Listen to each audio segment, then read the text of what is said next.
Peter Jackson, the man who countered culture with bad taste, has been working hand in glove with puppeteers, adding new levels of meaning to the term stuffed toys, and bringing us the raunchiest puppet show in the known world, a sort of Naked Lunch and Judy show. Ladies and gentlemen, meet the Feebles. Meet Peter Jackson, the director of the film. He's an expert in the art of bad taste and do-it-yourself filmmaking. Driven by a savage sense of humour, Jackson's been making movie magic out of sex, drugs and soft toys.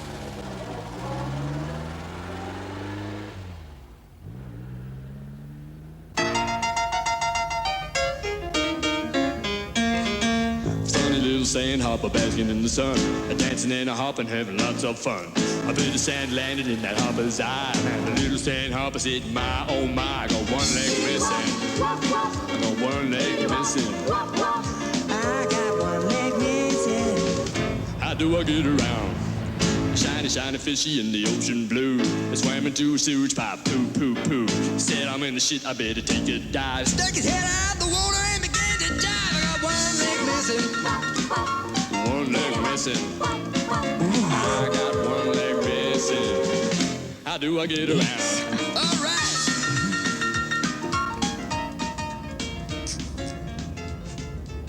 Jackson made Meet the Feebles in a derelict railway's goods shed. For the winter of '89, Shed 12 became a Feebles factory. Reporter Kevin Isherwood talked to Peter Jackson about Feebles and filmmaking. One of my favourite quotes is from Alfred Hitchcock, and he says that I don't make films that are slices of life. I make slices of cake. And that's a marvellous quote, and it's exactly the sort of thing that I think as well. I mean, the films that I want to make or have made are definitely slices of cake. Meet Heidi, the hippo, star of the Feebles variety show. Cake is just one of her vices. She has her hands full, satisfying her fans, her lover, and her healthy appetite.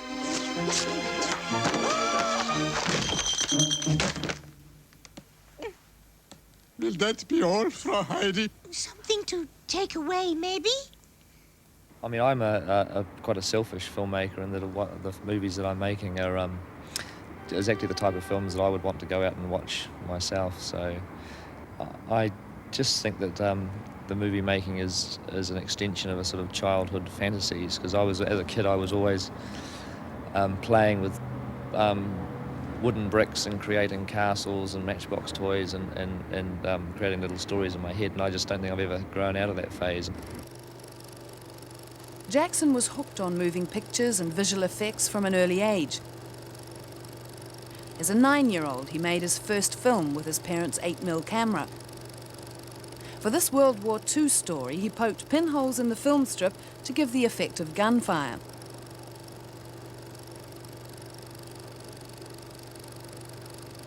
Later, he toyed with stop-frame animation and invented his own backyard special effects. The reason why I started making these little films was really because I was wanting to put my models onto film. I just used to love model making, kit sets, making things out of cardboard, and I just was intrigued by the idea of actually shooting these models and making little stories up. I never wanted to become a director.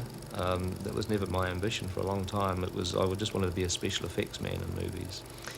It was not until later that I started to do little story movies.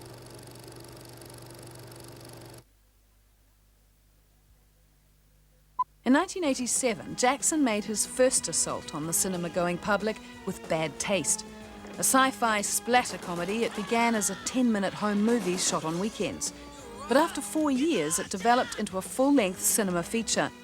Today, it's a cult movie. Jackson's outrageous visual tricks make a shocking mess on the big screen.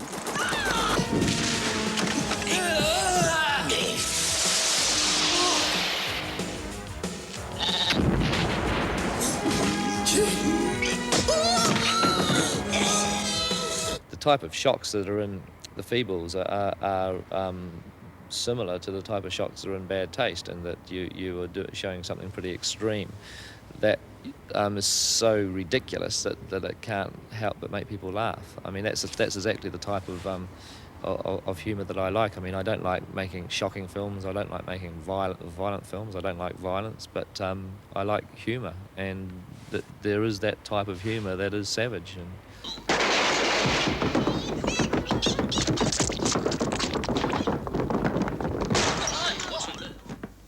Oh, what am I gonna do now? It took me 6 months to train that lot.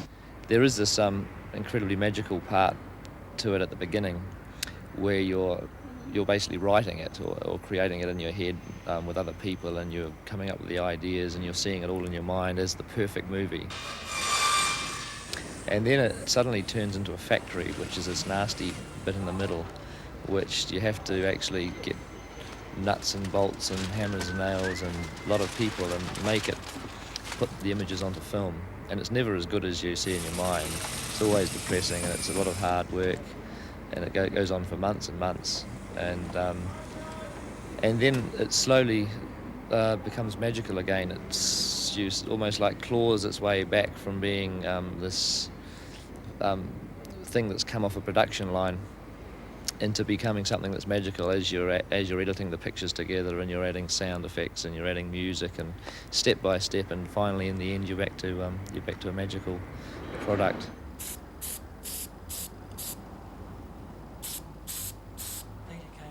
Puppet maker Cameron Chittick had the task of creating the feeble cast. Certainly, creatively it's been pretty good. You know, like 100 characters. I've had a lot of freedom, and it's certainly progressed my puppet making ability quite a bit. Being forced to make that many characters quickly, you have to make some decisions pretty quickly. But also the pressure in terms of having to get all the puppets made on time with very little money has been pretty tough going too. Pretty intense. Yeah, and other things happens too, whereby you've just completed the puppet. You know, you've sweated away for 7 days to get this puppet made, and then Peter will come along and say, "Oh, it's great. You know, it's really, really good. But wouldn't it be nice if the eyes could move? You know, we've just made the puppet so that it doesn't have moving eyes and it's got eyelids, and it's back to the drawing board." Yeah. The whale was a puppet maker's nightmare to build. It's at least 20 feet long, and it takes no less than 6 people to drive it. It's the largest puppet in the film, but it had to be capable of having some very quick, violent movements, which is pretty difficult to get with such a large puppet.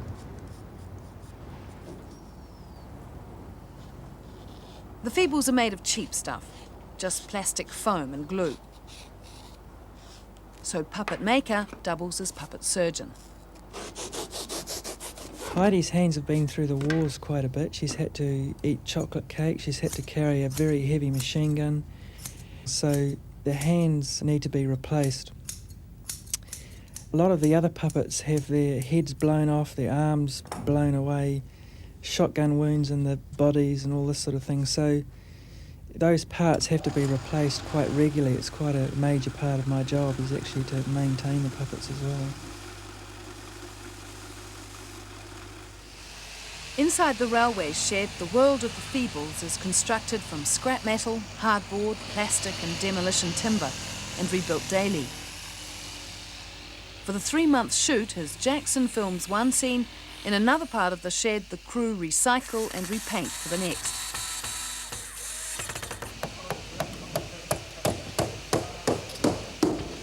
I hate it. I absolutely hate it. Oh my God. Paid only half the industry's hourly rate, they have to find small budget solutions to big budget problems.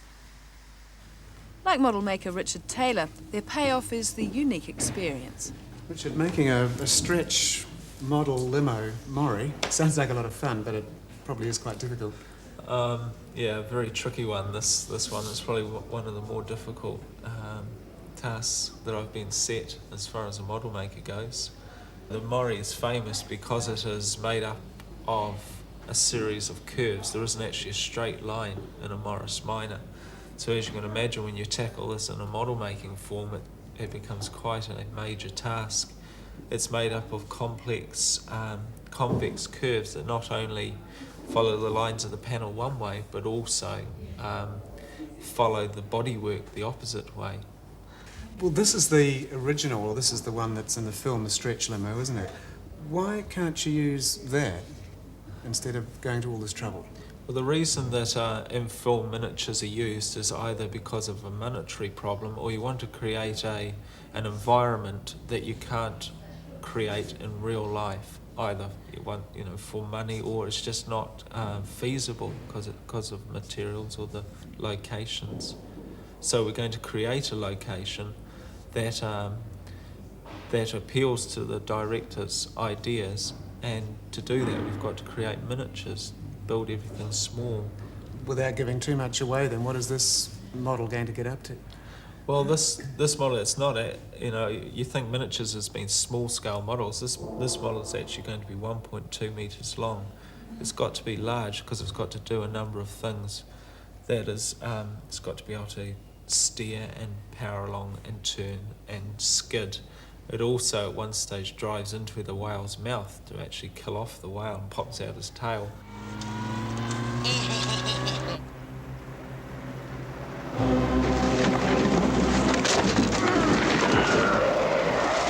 Christ, it's Mr. Big! Hello, Blatch. Where are you going? I'm taking what's mine. Don't try to stop us. You're out of your league, little fella. Kiss your ass. Goodbye. Take him out, Trevor.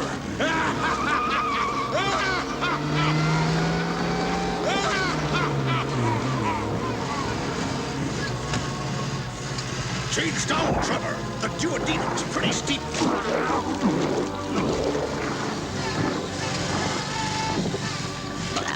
Which way, boss? Left or right? Follow the light.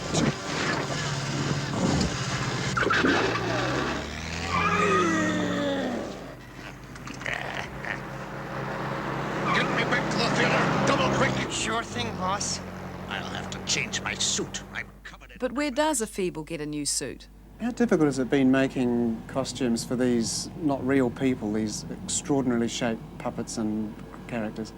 Very difficult because they're all such awkward sizes. Everything had to be draped, every single garment that had to be made for the puppets, which was a huge amount, had to be draped with cloth, and then we worked from there and used that as our pattern. Someone like Cedric, for example, I mean, how on earth do you make a garment for a creature that's that extraordinary? Well, you start with the base of a calico and work, and then you end up with leather. For this one, I actually draped it onto a base and then worked off that and built the leather around it. Enormous scale. Well, he's a bikie, so he's got to look tough. A big bikie. Yeah. And these are his trousers. Those are his leather pants. Yeah. He is rather big. He's got a big bum. Yeah, very strange bottom. He's very Poor old hunched Cedric. over. It's an odd shape. Interesting though. The other end of the scale, of course, we've got something like that, these tiny little boots. Who are they for? Those are for Wynyard. He uses those in his knife throwing scene. These were little children's boots that we brought and used carbol to make the toes a bit more exciting, and a few bits of detail in silver. I don't think any real actress would be seen dead shaped like that. I mean, she's an extraordinary woman. How do you go about draping, as it were, a figure of that shape? It's a nightmare. She's very awkward. You can't think this is a woman, therefore I'm going to use a size 12 pattern or a 15 or an 18 or a 20. You have to actually work with the fabric and pleat and dart where is necessary, which on this puppet was very difficult, especially working through different areas. No waist, hardly any bottom. What size bust are we talking about? 2 metres.